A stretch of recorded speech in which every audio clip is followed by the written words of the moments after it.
Hello everyone, welcome to सरल शिक्षा online.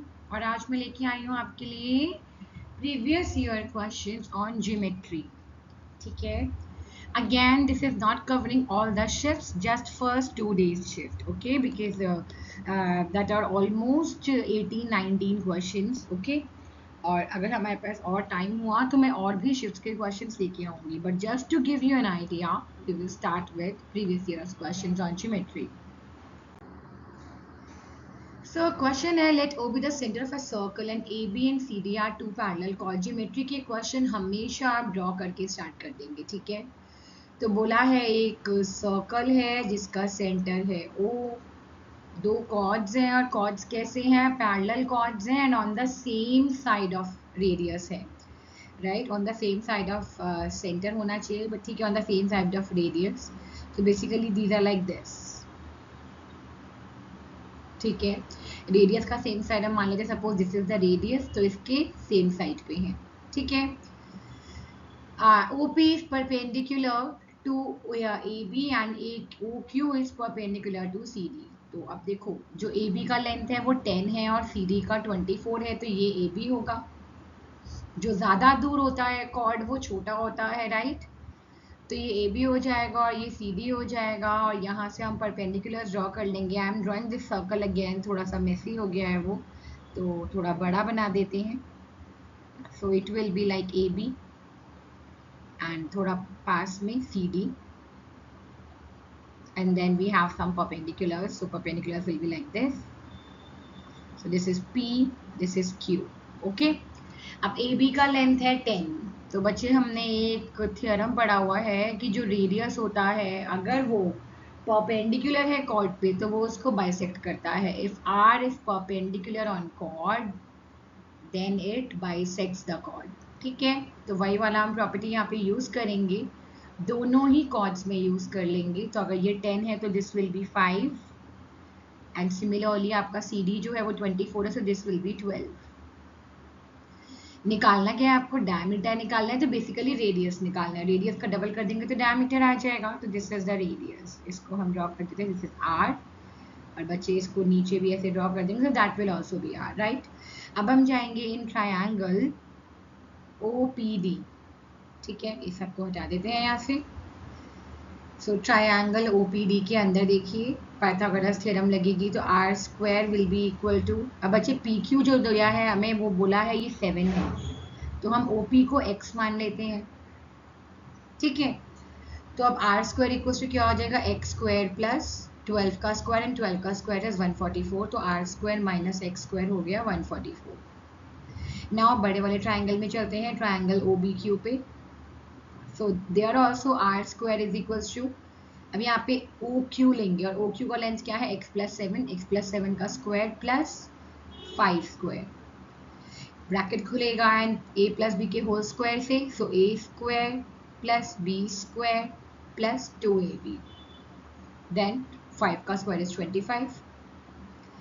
अब R square minus X square, ये एक्स स्क्वायर यहाँ ले आते हैं, क्यों, क्योंकि हमारे पास R square minus X square का वैल्यू है, ठीक है, इज इक्वल्स टू 9, 10, 11, 12, 13, 14 एंड 74 हो जाएगा, right. 74 plus 14x, R square minus X square क्या है 144, तो it will be 144 is equals to 74 plus 14x. So 144 minus 74 करेंगे तो क्या बचेगा 70, 70 is equals to 14x, x क्या हो जाएगा 70/14 एंड 14 5 होता है 70, राइट. तो x की वैल्यू आ गई 5. जैसे ही x की वैल्यू आई r की वैल्यू निकाल लेंगे इस वाली इक्वेशन से, एंड r स्क्वायर क्या है, इट इज 25 प्लस 144 हो जाएगा, ये तो 169 हो जाएगा. तो r की वैल्यू क्या आ जाएगी बच्चे, 13 आ जाएगी, राइट. अब r 13 है तो डायमीटर कितना हो जाएगा, twice of the radius, so that will be 2 into 13, 26 centimetre, right, properly based on the properties. चलते हैं आगे. बोला है देखो काफ़ी सारे क्वेश्चन ऐसे भी आते हैं जिसमें आपको डायरेक्ट कॉन्सेप्ट बेस्ड क्वेश्चन आ जाएंगे, तो बहुत जल्दी होते हैं ये क्वेश्चन, टाइम ही नहीं लेते हैं. लिखा है which is sufficient to say that two triangles are congruent. तो बेटा जब दो ट्राइंगल्स कॉन्ग्रुएंट होते हैं ना, तो उसमें हम ध्यान रखेंगे अपने जो जितने क्राइटेरिया हैं, SSS है, SAS है, AAS है, राइट, ए एस ए है और आर एच एस है, यही आपके 5 क्राइटेरिया हैं। अब बोला है one sided and one angle, बोला है किस केस में हम बोल सकते हैं कि कॉन्ग्रुएंट है। बेटा वन साइड वन एंगल ऐसा तो चलेगा ही नहीं, क्योंकि हमें कम से कम 3 कंपोनेंट चाहिए होते हैं ट्राइंगल्स को प्रूव करने के लिए कॉन्ग्रुएंट, तो ये रॉन्ग हो जाएगा। और two equal sides and same perimeter, इस पे अभी हम बात करेंगे। Same area and same base नहीं होगा, same base and same height नहीं होगा। बेटा देखिए, अगर टू इक्वल साइड्स और पेरीमीटर सेम है, टू इक्वल साइड हो गया, सपोज ये और ये है, ये ए बी सी मान लेते हैं और ये पी क्यू आर मान लेते हैं, ठीक है। टू इक्वल साइड मतलब ए इक्वल टू पी है और B equal to Q R, बोले पेरीमीटर सेम है। बेटा पेरीमीटर मतलब sum of the side is same, तो A plus B plus C is P plus Q plus R. अब ये दोनों तो सेम है तो ये दोनों कैंसिल हो जाएंगे, बचा क्या, सी इज इक्वल टू आर, यानी कि थर्ड साइड भी क्या होगी बेटा, सेम होगी, राइट। तो वहां पे आपका एस एस एस बन जाएगा और yes these triangles will be congruent, so answer will be 2। चलते हैं आगे। If the sum of two sides of an equilateral triangle is 16, then find third side. Very easy question. देख रहे हैं आप, कुछ कुछ questions तो बहुत ही easy होंगे जो देख के होने वाले हैं। अब इक्विलेटरल ट्रायंगल में जो साइड होती हैं सारी सेम होती हैं, तो हम ए ले लेते हैं। तो अब साइड ऑफ टू साइड्स का यानी कि 2a इज इक्वल्स टू 16 हो जाएगा, तो a की वैल्यू क्या आ जाएगी, 8 आ जाएगी। एक साइड की वैल्यू क्या आ गई, 8 आ गई। Then find the third side. तो बेटा ये तो इक्विलेटरल ट्रायंगल है, अगर आपने a निकाल दिया है तो यानी कि थर्ड साइड क्या हो जाएगी, 8 सेंटीमीटर ही हो जाएगी। Answer will be 8 centimetre. चलते हैं आगे। The distance between the center of two radii, two circles of radii 22 and 10 is 37. If the points of contact of a direct common tangent to these circles, अब देखो common tangent सिर्फ तभी होता है जब सर्कल्स कैसे इंटरसेक्ट करते हैं, ऐसे, राइट। डायरेक्ट कॉमन टेंजेंट, अच्छा ओके, ये डायरेक्ट कॉमन टेंजेंट वाला क्वेश्चन है हमारे पास। तो डायरेक्ट कॉमन टेंजेंट में क्या होगा, हमारे पास जब दो सर्कल्स टच कर रहे होते हैं लाइक दिस, तो ये वाले जो होते हैं हमारे टेंजेंट, इनको डायरेक्ट टेंजेंट बोलते हैं, ठीक है। और अगर ऐसे में ऐसे होता तो ये जो होता वो इनडायरेक्ट टेंजेंट होता, ठीक है। सो दे माइट और they might not touch each other externally, clear है। तो अब डायरेक्ट टेंजेंट का लेंथ निकालना है, तो मैं एक जनरल केस ले लेती हूँ जहाँ पे ये एक दूसरे को टच नहीं कर रहे हैं। तो एक केस ले लिया हमने, रेडिया है 22 एंड 10, तो इसका रेडियस है 22, इसका रेडियस है 10। बोला है डिस्टेंस बिटवीन द सेंटर्स, तो सेंटर्स का डिस्टेंस है इसका 37। अभी आप खुद देखो 22 प्लस 10 क्या होता है, 32 होता है ना, और डिस्टेंस 37 है, मतलब ये एक दूसरे को टच नहीं कर रहे हैं, राइट, दूर दूर है। एंड अब बोला है if the point of contact of a direct common tangent, direct common tangent ये रहा, तो पॉइंट ऑफ कॉन्टैक्ट आपको बोले हैं कौन से हैं, M and Q, so this is M this is Q. Then find the length of M Q, M Q का लेंथ निकालना है बेटा। यहाँ पर डायरेक्ट फॉर्मूला आता है जहाँ पे हम एल ले लेते हैं, distance between the two centres, R1 R2 इनको ले लेते हैं, और हमारे पास फॉर्मूला निकल के आता है root L square minus R1 minus R2 का होल स्क्वायर, ठीक है। So this will be root 37 का whole square minus R1 minus R2, तो 22 माइनस 10 क्या हो जाएगा आपका, 22 माइनस 10 विल बी 12, 12 का स्क्वायर। तो जल्दी से 37 का स्क्वायर लिख देंगे।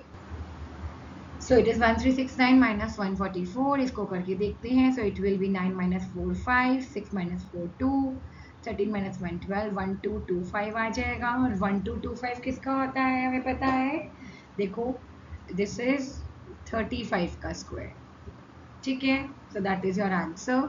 ये आपका जो एम क्यू का लेंथ है वो 35 हो जाएगा। बाई चांस आपको ये ध्यान नहीं रहता है तो बेटा देखिए इसको आप ऐसे बना के देखेंगे, ये 22 है, इन दोनों का सेंटर एक लाइन में रख देंगे, ये 10 है, राइट। अब इस तरह से कर दिया, मैं एक और लाइन यहाँ ड्रॉ कर देती हूँ, और मेरा एम क्यू क्या है, मेरा एम क्यू है ये वाली लेंथ। तो बेसिकली ये वाला ट्रायंगल बन गया है, ठीक है। और ऐसा क्यों हो रहा है बेटा, ये ध्यान रखेंगे, इसमें 90 डिग्री एंगल कौन सा बनेगा, 90 डिग्री एंगल यहाँ बनेगा, ये रीजन क्योंकि हमारा जो रेडियस होता है वो परपेंडिकुलर होता है ऑन टेंजेंट। तो बेसिकली आपका जो एम क्यू है, एम क्यू का स्क्वायर इक्वल हो जाएगा ओ एम का स्क्वायर प्लस ओ क्यू का स्क्वायर, ठीक है। तो ये उसी से आया है। और ओ एम क्या है बेटा, ओ एम इन अगर if this is R1 this is R2, O M will be just R1 minus R2, right. तो ये इस तरह से भी आप कर सकते हो, बाई चांस नहीं दिमाग में आता है अगर फॉर्मूला तो ओके, अदरवाइज ये डायरेक्ट फॉर्मूला याद रखेंगे। चलते हैं आगे। हाँ जी, तो अब नेक्स्ट है एंगल्स ऑफ ट्राइंगल। सबसे पहले एंगल्स ऑफ ट्राइंगल है तो सम होना चाहिए 180, राइट, यानी कि pi, pi radian.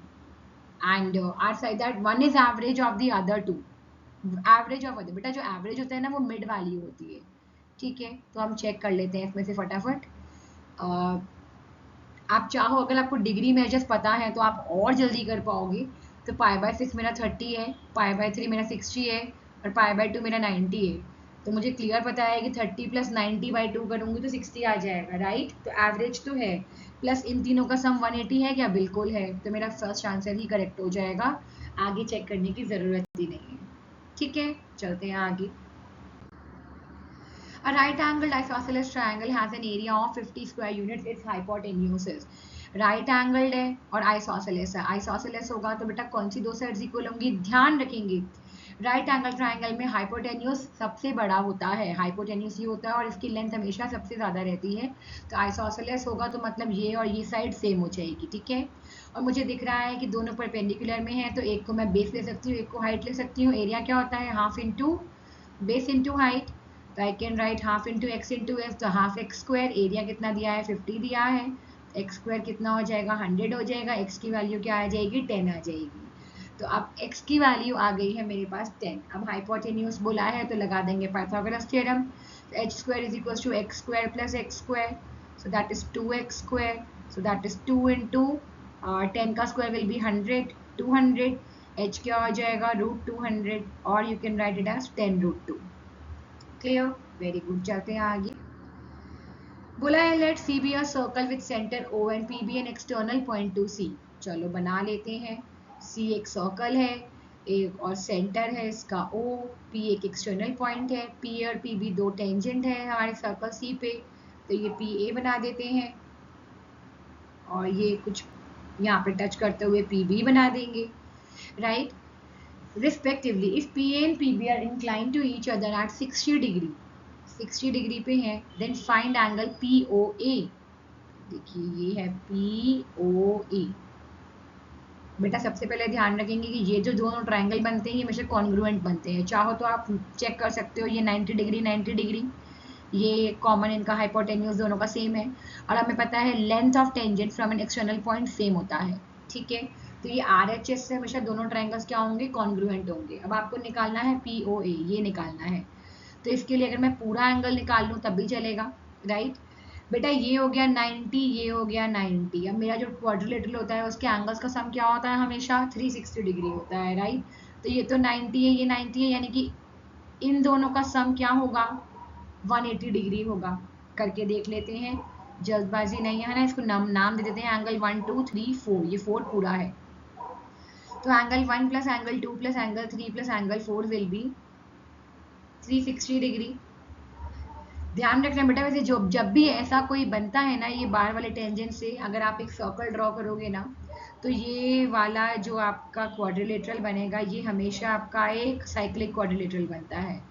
Cyclic quadrilateral का मतलब होता है ऑपोजिट एंगल्स का सम 180 होगा। अगर ये प्रॉपर्टी भी नहीं याद रहती है तो आप जैसे मैं करवा रही हूँ वैसे कर सकते हैं। तो एंगल 1 90 डिग्री है, एंगल 3 भी 90 डिग्री है, एंगल 2 की वैल्यू हमने 60 लिया हुआ है, क्वेश्चन में गिवन है एंगल 4 निकालना है। तो कितना हो जाएगा ये, इट विल बी, ये हो जाएगा 180 और यहाँ पे एंगल 4 की वैल्यू क्या आ जाएगी आपकी 180 माइनस 60, राइट। करके देख लेंगे कि 360 माइनस यहाँ पे 180 हो जाएगा, तो 180 रह जाएगा एंड दैट विल बी 120। बेटा एंगल 4 पूरा 120 आ गया है। तो एंगल 4 पूरा 120 आ गया है, तो एंगल POA क्या है, उसका हाफ है। तो एंगल POA क्या हो जाएगा, हाफ ऑफ 120। जहाँ पे लगे ना प्रॉब्लम हो रही है तो कहीं ना कहीं प्रॉपर्टी वीक हो रहे होंगे बच्चे, आप प्रीवियस वीडियोस में जाके प्रॉपर्टीज को देख सकते हैं, ठीक है। चलते हैं आगे। तो अब क्वेश्चन है हमारे पास that P and S are points on the same side of line segment QR। तो QR बना देते हैं। बोला है PQR जो है 90 डिग्री है, तो ये हो गया PQR। 90 डिग्री, और एस आर क्यू भी 90 डिग्री है, और दोनों बोला है सेम साइड पे, तो एस भी यही बनेगा। एस आर क्यू क्या है, 90 डिग्री है। अब आपको बोला है जो ट्रायंगल पी क्यू आर है और जो एस आर क्यू है वो कौन सी प्रॉपर्टी से कॉन्ग्रुएंट है।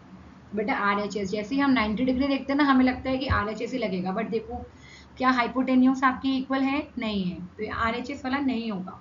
आप खुद ही देख लीजिए क्या क्या इक्वल है बेटा, पी क्यू और एस आर इक्वल है, ये आपका कॉमन है, और बीच में एक एंगल इक्वल है, तो मुझे क्लियरली दिख रहा है ऐसे ऐसे, तो मुझे ऑप्शंस में अपना टाइम वेस्ट करने की रिक्वायरमेंट नहीं है, मैं फटाफट से एस एस वाला मार्क करूंगी। लेकिन अब दिक्कत क्या है, यहाँ पे दो एस एस दिए हैं, तो अब क्या करेंगे, हमें देखना है कि कौन से कॉरेस्पॉन्डिंग एंगल्स, बेटा यहाँ पे कॉरेस्पॉन्डिंग एंगल्स जो इक्वल होते हैं वो दिए होते हैं, ठीक है। तो Q और R दिए हैं, वो तो बिल्कुल सही है, दोनों बीच में है। अब यहाँ पे एंगल P है, तो वहाँ पे एंगल S होना चाहिए, S है यहाँ पे, बिल्कुल है। अच्छा वैसे आपको यहीं पे दिख जाएगा कि यहाँ पे Q और Q दे दिया है, तो दैट इज रॉन्ग, क्योंकि SQR का एंगल Q ये है और PQR का एंगल Q ये है, तो these are not equal, right. तो ये आपका गलत हो जाएगा, दिस इज करेक्ट, तो आपका सेकंड वाला जो है वो करेक्ट हो जाएगा बाय कॉन्ग्रुएंसी SAS। ओके, चलते हैं आगे। In a triangle PQR, the bisectors of angle Q and R, देखो ये रहा triangle PQR, bisectors of angle Q, यानी कि एक ये रहा एंगल बाइसेक्टर, और bisector of angle R, they meet at point O. If angle QOR is equal to 107 degree, find measure of angle P. अब बेटा ये क्वेश्चन कैसा है ना, अगर यहाँ पे बोला है एंगल बाइसेक्टर मीट करने, तो बेटा जहाँ एंगल बाइसेक्टर मीट करते हैं ना, वो बेसिकली आपका क्या होता है, वो आपका इन सेंटर होता है। मैंने इन सेंटर सर्कम सेंटर की वीडियोस बनाई हुई हैं, आप देखेंगे। तो वेयर एंगल बाइसेक्टर्स मीट, उसको हम बोलते हैं इन सेंटर। और इन सेंटर की एक प्रॉपर्टी होती है, ये जो एंगल बनता है ना उसमें, this angle is equal to 90 degree plus this angle by 2। So angle QOR will be 90 degree plus angle P by 2, ठीक है। एंगल QOR आपको दिया है 107, तो यहाँ की ये 90 माइनस हो जाएगा, is equal to angle P by 2, और ये हो जाएगा 17, और ये 2 यहाँ पे मल्टीप्लाई हो जाएगा, दैट इज एंगल P, जो एंगल P की वैल्यू क्या आ जाएगी, 34 डिग्री, ठीक है। अगेन अगर आपको ये प्रॉपर्टी डायरेक्ट लर्न नहीं रहती है, तो आप क्या कर सकते हैं, देखेंगे ये दिया है 107, अब ये वाला जो है आपका दिस एंगल, ये इसका हाफ है, राइट। ये अगर पूरा आपका सपोज x था, एंगल Q सपोज x था, तो this is angle Q by 2 and this is angle R by 2। तो इस वाले ट्रायंगल में, छोटे ट्रायंगल में एंगल QOR क्या हो जाएगा, 180 degree minus angle Q plus angle R, right. And now angle Q plus angle R क्या है, बड़े वाले ट्रायंगल में देखें तो 180 degree minus half, this will be 180 degree minus angle P, angle sum property, तो it will be 180 degree minus, ये वाला ब्रैकेट खुलेगा तो 90 degree plus angle P by 2। आप देख रहे हो फाइनली आप वहीं पहुंचोगे 90 degree plus angle P by 2, ठीक है। तो या तो आप डायरेक्टली प्रॉपर्टी याद रख सकते हो in the case of angle bisectors, that is in the case of in centre, otherwise नहीं आती है तो you should know the approach also, किस तरह से अप्रोच किया है। बच्चे एसएससी बेसिकली आपका स्पीड टेस्ट करता है ना, कॉन्सेप्ट्स तो मोस्टली के क्लियर होते हैं, स्पीड मेन टेस्ट होती है, जिनके कॉन्सेप्ट क्लियर नहीं है वो तो आपको करने ही पड़ेंगे, स्पीड पे भी वर्क करना है। तो अगर आपको ये वाले जैसे जो कुछ कुछ फॉर्मूलाज है, मैं कभी भी आपको ये नहीं बोलती कि सारे शॉर्टकट्स लर्न करो, राइट, बट जो शॉर्टकट आपके लिए बहुत हेल्पफुल हो सकते हैं एटलीस्ट वो लर्न करके जरूर चलेंगे, ठीक है। चलते हैं आगे। Two triangles EFG and HIJ are congruent, चलो बना लेते हैं जल्दी से। ये EFG बना दिया हमने, मैंने कहा ना बना लेंगे तो जरूर अच्छे से आपको समझ आ जाएगा। HIJ कॉन्ग्रुएंट बोला है तो कॉन्ग्रुएंसी का साइन लगा देते हैं। If the area of triangle EFG is 124 centimetre square then area of triangle H I J, बेटा बोलने की बात ही नहीं है, दो कॉन्ग्रुएंट ट्राइंगल्स होते हैं तो उनके एरियाज भी इक्वल होते हैं। देख रहे हो, सिर्फ देख के आंसर करने वाला क्वेश्चन है ये, ठीक है। चलते हैं आगे। By applying which of the following criteria can two triangles not be prove congruent, तो एस तो होता है, बिल्कुल सही है। ए नहीं होता है बेटा, ठीक है। एंगल एंगल एंगल आपका सिमिलैरिटी का क्राइटेरिया है लेकिन कॉन्ग्रुएंसी का क्राइटेरिया नहीं है, तो यही आपका ऑप्शन आ गया, option number 2 is the answer. XYZ are 3 points on a plane with XY is equals to 11 centimetre, जल्दी से बनाते जाते हैं। XY 11 है और YZ क्या है 13, बेटा आपको दिख रहा है XY प्लस YZ आपका कितना आ रहा है 24 सेंटीमीटर आ रहा है, और XZ 24, यानी कि जरूर स्ट्रेट लाइन ही है, राइट, स्ट्रेट लाइन बन रही है। Number of circles that travel through points X, Y and Z, कोई भी सर्कल ऐसा नहीं हो सकता बेटा जो इन तीनों पॉइंट से जा रहा हो, या तो ऐसे जा रहा होगा राइट, Y से होते हुए, या X से होते हुए ऐसे जा रहा होगा, या Y एंड Z से जा रहा होगा, लेकिन तीनों पॉइंट्स क्योंकि कोलिनियर पॉइंट्स हैं, 3 कोलिनियर पॉइंट्स से ट्रैवल करने वाला एक भी सर्कल नहीं होता हमारे पास, तो आंसर विल बी 0, ठीक है। कोलिनियरिटी हम कैसे चेक करते हैं, सम ऑफ टू साइड्स अगर थर्ड साइड के इक्वल आ रहा है यानी कि पॉइंट्स क्या हैं, कोलिनियर हैं। चलते हैं आगे। Two circles of radii 18 cm and 12 cm touch each other externally, अब देखो touch each other externally बोल दिया है तो टच करवा देंगे, तो दिस इज लाइक दिस, ठीक है। ये 12, find the length of their direct common tangent, तो डायरेक्ट कॉमन टेंजेंट का लेंथ चाहिए बेटा, वैसे ही होगा जैसे हमने किया था। अब यहाँ पे L नहीं दिया आपको, L आप निकाल लेंगे तो 18 + 12 8, ये कितना हो जाएगा 18 + 12, दैट विल बी 30, ठीक है, 30 सेंटीमीटर हो गया। R1 भी आपका 18 और R2 क्या है 12, तो फॉर्मूला क्या था, रूट, इसकी लेंथ कैसे निकालेंगे डायरेक्ट कॉमन टेंजेंट की, इसको T लिख देते हैं, तो T will be root L square minus R1 minus R2 का स्क्वायर, तो दैट इज 30 का स्क्वायर माइनस, देखिए R1 माइनस R2 18 माइनस 12 कितना आएगा 6 आएगा, 6 का square, 900 minus 36, so it will be 4, then यहाँ पे 9 में से 3 गया आपके पास 6, 864, राइट। 864 किसका स्क्वायर रूट होता है, फटाफट से निकाल लेंगे, so it will be 2 4 8, 2 3 6, right, ये आएगा 864 का। And just let me check this is correct, and yes this is correct, absolutely correct. So अब यहाँ पे क्या हो जाएगा, पेयर बन जाते हैं ये 2 2, देन यहाँ पे 3 3 2 6 6 2 12, तो 12 रूट में क्या रह जाएगा, एक 2 रह गया बच्चे और एक 3 रह गया, तो 12 root 6 centimetre will be the answer. चलते हैं आगे।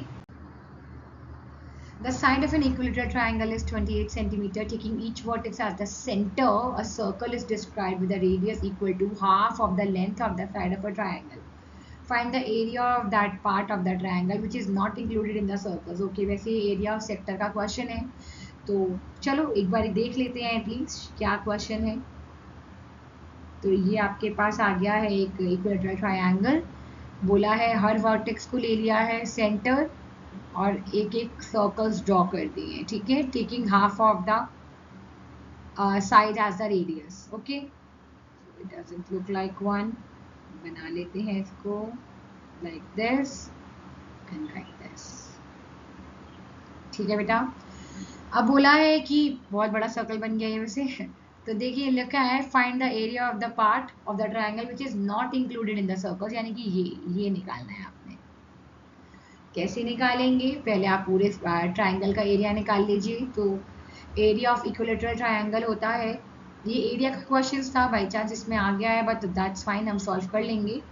√3/4 a स्क्वायर, सो √3/4 a कितना है 28, तो 28 × 28, 4 7 28, सॉल्व कर लेंगे तो it will B 7 14, 56 17, 18 19, 196 √3 centimetre square, right. और हम एरिया ऑफ वन सेक्टर निकाल लेंगे। अब जो इक्विलेटरल ट्रायंगल है उसमें सारे एंगल कितने होते हैं 60 डिग्री होते हैं, और इसका जो रेडियस हो जाएगा वो कितना हो जाएगा 14, तो एरिया ऑफ वन सेक्टर कितना हो जाएगा बच्चे, that will B θ/360 × πr², right, ये हमने पढ़ा हुआ है। So 60 by 360 into pi r square, यानी कि the whole r circle. तो सर्कल क्या है आपका 22 by 7 into r square and r is 14. 14 into 14. तो जगह 7 2 जा 14, ये आपका 66 से हो जाएगा. 2 3 जा 6 and we get 22 into 14 divided by 3. अब हमें ऐसे तीन सेक्टर्स चाहिए है ना, एक ये है, एक ये है और एक ये है. तो 3 सेक्टर्स का एरिया क्या हो जाएगा, just multiplied by 3 and we get 22 into 14. तो जगह 14 2 is 28, 14 28 19 30 308, राइट. अब 308 ये आपके पास आया है इन सेक्टर्स का एरिया. हमें किससे मल्टीप्लाई वो करना है, इसको माइनस करना है, इसमें से माइनस करेंगे. ठीक है, आपको ये 1.73 लेना है, तो 196 इंटू 1.73 करके देख लेते हैं जल्दी से. तो it will come out to be, that will be 339.08. तो बेटा 339.08 में से माइनस कर देंगे 308, जो भी आएगा वो आपका आंसर आ जाएगा. माइनस कर देते हैं तो ये 0.08, 9 में से 8 क्या 13, 31.08 सेंटीमीटर स्क्वायर आपका आंसर आ जाएगा. आंसर विल बी 31.08, या इसके अप्रॉक्सीमेशन में जो भी आंसर दिया होगा आपको ऑप्शंस में, वो आपका आंसर हो जाएगा. ठीक है, चलते हैं आगे. Triangle EFG and HIG are similar. Also angle E, देखेंगे एंगल E जो है वो एंगल H के इक्वल है. एंगल F जो है एंगल I के इक्वल है. 3EF is equal to HI, मतलब EF बाय HI क्या है, दैट इज 1/3. FG की वैल्यू दी है हमें 9. IJ की वैल्यू निकालनी है. बेटा देखिए कौन कौन सी साइड्स प्रोपोर्शनल है इसमें. EF by HI is equals to FG by IJ is equals to EG by HJ. जो भी पूछा हो हम आंसर दे देंगे, राइट. आप देखेंगे बेटा, तो FG 9 है, EF by HI this must be equals to FG by IJ. FG is equals to कितना हो जाएगा, ये IJ is equals to 3FG हो जाएगा. IJ will be equals to 3FG, right. तो FG कितना दिया है 9, तो 3 into 9 27 सेंटीमीटर आंसर आ जाएगा. क्लियर है, वेरी गुड. चलते हैं आगे. 45 and 65 are the angles of a triangle. Then find the exterior angle of the third angle. देखेंगे, देखो बेटा, एक 45 डिग्री है, एक 65 डिग्री है. आपको बोला exterior angle of this angle, right, ये निकालना है. बहुत ही इजी. एक्सटीरियर एंगल प्रॉपर्टी है that exterior angle is equals to sum of interior opposite angles. और इंटीरियर ऑपोजिट एंगल्स कौन से हैं, मतलब जिसका ये एक्सटीरियर एंगल है उसको छोड़ के बाकी के दो का सम होगा. So that will B 45 plus 65, कितना आ जाएगा ये 110. Answer. In a circle of radius, there is a chord is at a distance of 10 centimeter from the center. Find the length of the chord. बहुत अच्छा सा क्वेश्चन है, easy सा question. अच्छा सा क्वेश्चन मतलब इजी सा question, right. In a circle of radius 5√13 centimeter, a chord is at a distance of 10 centimeter. Distance हमेशा बेटा परपेंडिकुलर लेते हैं, ठीक है. तो ये 10 सेंटीमीटर है. Find the length of the chord. तो बेटा लेंथ ऑफ द कॉर्ड तो ये पूरा होगा. इस कॉर्ड को हम AB नाम दे देते हैं. अभी हम x निकालेंगे, ठीक है. तो x स्क्वायर क्या हो जाएगा अकॉर्डिंग टू पाइथागोरस थ्योरम, 5√13 का स्क्वायर माइनस 10 स्क्वायर. तो 5 5 25 एंड 25 इंटू 13 करेंगे तो this will B 26 27 28 29 30 31 32 325 minus 100, so that will be 225. x क्या हो जाएगा square root 225, that will be 15. So as x is equals to 15 centimeter, AB will be twice of that. So it is 2 into 15, that is 30 centimeter. Next question is, if triangle PQR is congruent to triangle MON, so we will make the triangles PQR and here triangle MON Angle PQR is 82 degree. Angle QRP is 47. Angle RPQ is 51. Angle MON is 5y minus 8. QR is equals to 24. And ON is equals to 3x plus y. ON is 3x plus y.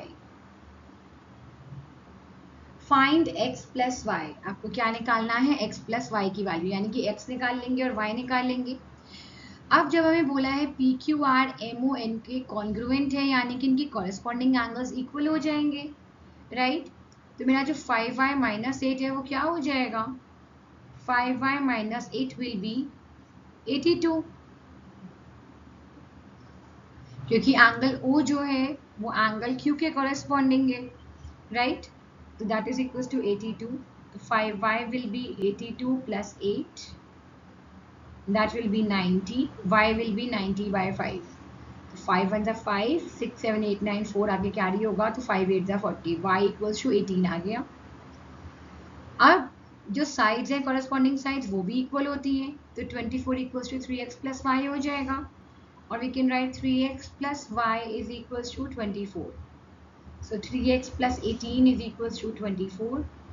3x is equals to 24 minus 18, and this will be 6. So x will be 6 by 3, that is 2.